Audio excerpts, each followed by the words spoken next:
샬롬, 하나님과 동행하는 새벽기도회 달라스 임마누엘 교회 권성철 목사입니다. 오늘도 하나님과 동행하며 풍성함을 누리시는 저와 여러분 되시길 주님의 이름으로 축복합니다. 오늘 말씀은 민수기 5장 5절에서 10절까지의 말씀입니다. 여호와께서 모세에게 말씀하여 이르시되 이스라엘 자손에게 이르라. 남자나 여자나 사람들이 범하는 죄를 범하여 여호와께 거역함으로 죄를 지으면 그 지은 죄를 자복하고 그 죄값을 온전히 갚되 5분의 1을 더하여 그가 죄를 지었던 그 사람에게 돌려줄 것이요. 만일 죄값을 받을 만한 친척이 없으면 그 죄값을 여호와께 드려 제사장에게로 돌릴 것이니 이는 그를 위하여 속죄할 속죄의 순양과 함께 돌릴 것이니라. 이스라엘 자손이 거제로 제사장에게 가져오는 모든 성물은 그의 것이 될 것이라. 각 사람이 구별한 물건은 그의 것이 되나니 누구든지 제사장에게 주는 것은 그의 것이 되느니라. 아멘. 하나님의 말씀입니다. 여러분, 우리가 공동체로 살아가다 보면요, 이 두 가지 가치가 상충하고 있다는 것을 느끼게 될 겁니다. 하나는 개인의 자유이고 또 하나는 공동체의 질서죠. 사실 이 두 가지 가치가 적절하게 조화를 이루면 가장 이상적인데 안타깝게도 조화를 이루지 못하고 상충될 때가 많이 있다라는 것이죠. 개인의 자유가 지나치게 강조되고 개인이 원하는 것을 공동체 안에서 이루려고 하면 개인의 자유는 부각되지만 공동체의 목적과 방향은 상실하게 될 겁니다. 반면 공동체가 너무 지나치게 부각되다 보면 그 안에 공존하는 개인의 존엄성과 개인의 가치는 상실되어 버리고 전체주의적 공동체로 전락되는 일도 일어날 수 있겠죠. 요즘은 과거와 비교해 볼 때 공동체의 질서보다는 개인의 가치가 더 부각되는 그런 사회를 살고 있는 것 같습니다. 전체가 모여서 무언가를 한다는 것은 이전보다 훨씬 더 어려워진 것이 현실이죠. 그래서 큰 공동체인 나라부터 작은 공동체들이 어떤 일을 한다는 것이 생각보다 쉽지는 않습니다. 믿음의 공동체인 교회도 마찬가지 아닙니까? 예전에는요, 엄청 잘 모였어요. 부흥회를 한다든지 또 교회 행사가 있다고 하면 교인들이 많이 모였습니다. 그러나 요즘은 생각보다 잘 모이지 않는 모습을 보게 되죠.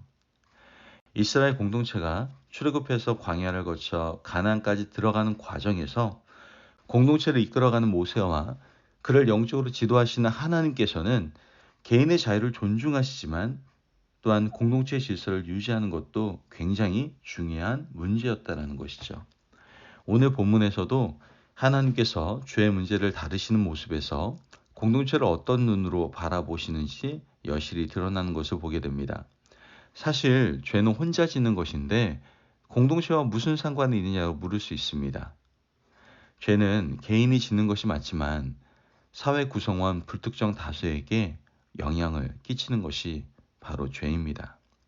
하나님께서는 죄의 문제를 개인의 문제로만 두시지 않으시고 공동체 전체의 문제라고 선언하고 다루어 가시는 것을 우리는 깨닫게 되는 것이죠.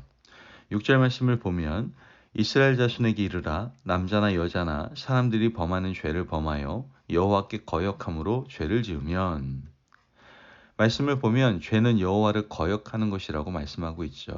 맞습니다. 죄는 여호와께 죄를 범하고 여호와를 거역하는 거예요.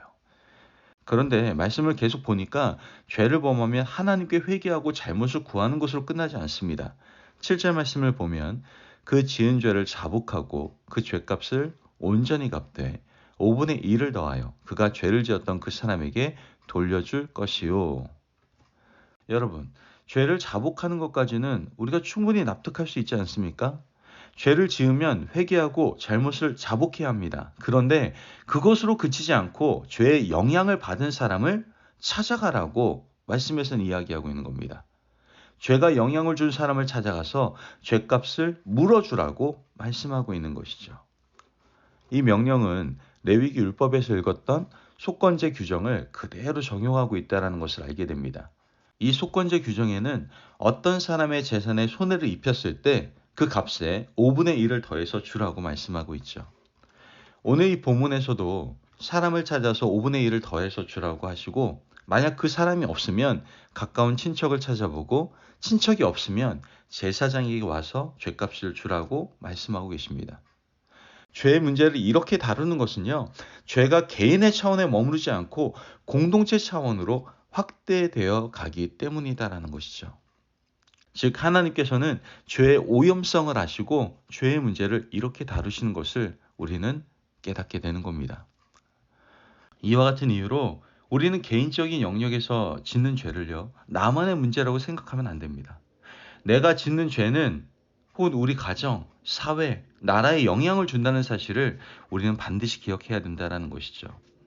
예를 들어서 생각보다 여러분 우리 주위에는 부패한 나라들이 너무나도 많이 있습니다. 그 부패한 나라들이 처음부터 부패했을까요? 그렇지 않아요. 어떤 한 사람이 자신의 목적을 이루기 위해서 뇌물을 주었고, 그러한 죄들이 사회와 국가에 영향을 미쳐 부패한 나라가 되었다라는 것이죠. 교회도 마찬가지입니다. 요즘 교회가 참 욕을 많이 먹습니다. 교회가 부패했다라고 얘기합니다. 과연 교회가 부패하는 이유가 무엇일까요? 교회가 전체적으로 부패했기 때문에 그렇습니까? 아니에요. 한 사람 한 사람의 죄가 영향력을 미쳐서 점점 교회가 부패하게 만든 것이겠죠. 여러분, 하나님께서는 오늘 내가 하는 죄악 가운데서 하는 말과 행동들, 생각들, 행동들이 하나하나씩 모아져서 가정과 교회와 사회와 국가에까지 영향을 미친다는 사실을 우리에게 깨닫게 해주고 계십니다. 이것이 바로 무서운 죄의 오염성이다라는 것이죠.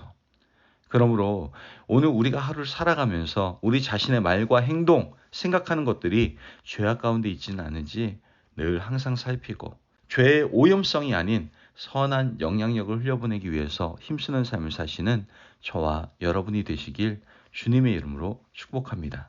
아멘. 기도하겠습니다. 사랑이 많으신 아버지 하나님 감사합니다. 오늘 우리에게 귀한 말씀을 허락하셔서 말씀을 통하여 깨닫게 하시니 감사를 드립니다. 하나님, 우리는 혼자 사는 세상이 아닙니다. 더불어 가는 세상임을 기억하고 우리의 모든 행동과 생각과 말을 조심할 수 있도록 도와주옵소서. 분명 죄에는 오염성이 있다는 사실을 분명히 기억하고 늘 내 안에 있는 죄의 문제를 하나님 앞에서 해결하며 하나님께서 원하시는 하나님 나라를 세워가는 저희들이 되게 하여 주옵소서. 감사하며 예수님의 이름으로 기도합니다. 아멘. 오늘도 하나님과 동행하며 풍성함을 누리시는 저와 여러분 되시길 주님의 이름으로 축복합니다. 여러분, 하나님께서는 죄의 오염성을 아시고 죄를 철저하게 다루십니다. 그러한 하나님의 공의와 사랑을 의지하며 오늘 하루도 진실한 삶을 살아가시기를 바랍니다. 말씀 안에 승리하십시오.